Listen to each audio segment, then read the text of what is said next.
40 বছর বয়সের পর শরীরের জন্য সবচেয়ে গুরুত্বপূর্ণ 3টি ভিটামিন কি এবং সেগুলো কিভাবে পাওয়া যায়। 40 বছর পার হয়ে যাওয়া মানেই আমাদের শরীর একটা নতুন ফেজ বা নতুন একটা পর্যায়ের মধ্যে ঢুকে পড়ে। এই সময় শরীরে হরমোনের পরিবর্তন হয়, হাড় দুর্বল হতে শুরু করে এবং রোগ প্রতিরোধ ক্ষমতাও কমতে থাকে। তাই এই বয়সে শরীরকে ঠিক রাখার জন্য আমাদের দরকার কিছু সঠিক পুষ্টি, বিশেষ করে কিছু গুরুত্বপূর্ণ ভিটামিন যা শরীরকে ভেতর থেকে শক্তি দেয়।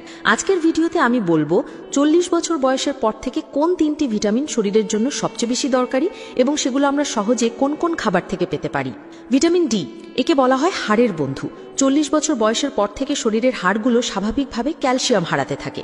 এই সময় ভিটামিন ডি খুবই জরুরি, কেননা ভিটামিন ডি ক্যালসিয়াম শোষণে সাহায্য করে। ভিটামিন ডি এর ঘাটতি হলে হাড় দুর্বল হয়ে যায়, শরীরে ব্যথা করে এবং হাড় সহজে ভেঙে যায়। ভিটামিন ডি আপনি পাবেন কিভাবে?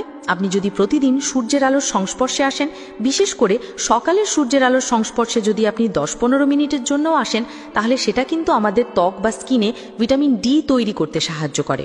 এছাড়াও দুধ, দই, ডিমের কুসুম, সামুদ্রিক মাছ এসব থেকেও কিন্তু আপনি ভিটামিন ডি পেতে পারেন। আর যদি আপনার সাপ্লিমেন্টের প্রয়োজন হয়, তাহলেও কিন্তু আপনি ডাক্তারের সাথে পরামর্শ করে ভিটামিন ডি সাপ্লিমেন্টও আপনি নিতে পারেন। ভিটামিন বি12, একে বলা হয় স্নায়ুর রক্ষা কবচ।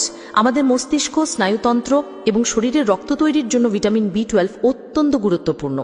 বয়স বাড়লে শরীরে ভিটামিন বি12 এর শোষণ ক্ষমতা কমে যায়। ভিটামিন বি12 এর ঘাটতি হলে অতিরিক্ত ক্লান্তি, মানসিক অবসাদ, ভুলে যাওয়া বা স্মৃতিশক্তি কমে যাওয়া, হাত পায়ে ঝিঝি ধরা ইত্যাদি নানান ধরনের উপসর্গ হয়।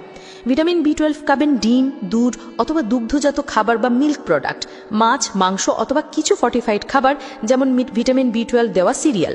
আর ভেগানদের ক্ষেত্রে, অর্থাৎ যারা শুধুমাত্র শাকসবজি বা ভেজিটেবল খান, কোনো ধরনের মাছ মাংস খান না, তাদের ক্ষেত্রে কিন্তু ভিটামিন বি12 এর সাপ্লিমেন্টের দরকার হতে পারে। আর সবশেষ যে ভিটামিনটির কথা বলবো সেটা হচ্ছে ভিটামিন সি। একে বলা হয় রোগ প্রতিরোধের হাতিয়ার। আমাদের শরীরের ইমিউন সিস্টেমকে শক্তিশালী করতে সবচেয়ে গুরুত্বপূর্ণ ভূমিকা পালন করে ভিটামিন সি। এটা আমাদের ত্বককে ভালো রাখে, আয়রনের শোষণ ক্ষমতা বাড়ায়, এমনকি বৃদ্ধ বয়সে ক্ষত হলে সেটার উপশম করতেও কিন্তু ভিটামিন সি সাহায্য করে। ভিটামিন সি এর ঘাটতি হলে ঘন ঘন ঠান্ডা লাগে, চামড়া শুষ্ক হয়ে যায়, ক্ষত সারতে দেরি হয়, দাঁতের মাড়ি দিয়ে রক্ত পড়ে। ভিটামিন সি পাবেন লেবু, কমলা লেবু, মাল্টা, আমলকি, আমড়া, পেয়ারা, টমেটো এই সমস্ত খাবার থেকে আপনি ভিটামিন সি পেয়ে যাবেন। 40 বছর পার হওয়ার পর আমাদের শরীরকে রাখতে হয় অনেক যত্নে, আর সেজন্যই এই 3টি ভিটামিন, ভিটামিন ডি হাড়ের জন্য, ভিটামিন বি12 মস্তিষ্ক এবং স্নায়ুর জন্য, আর ভিটামিন সি আপনার রোগ প্রতিরোধ ক্ষমতা বাড়ানোর জন্য।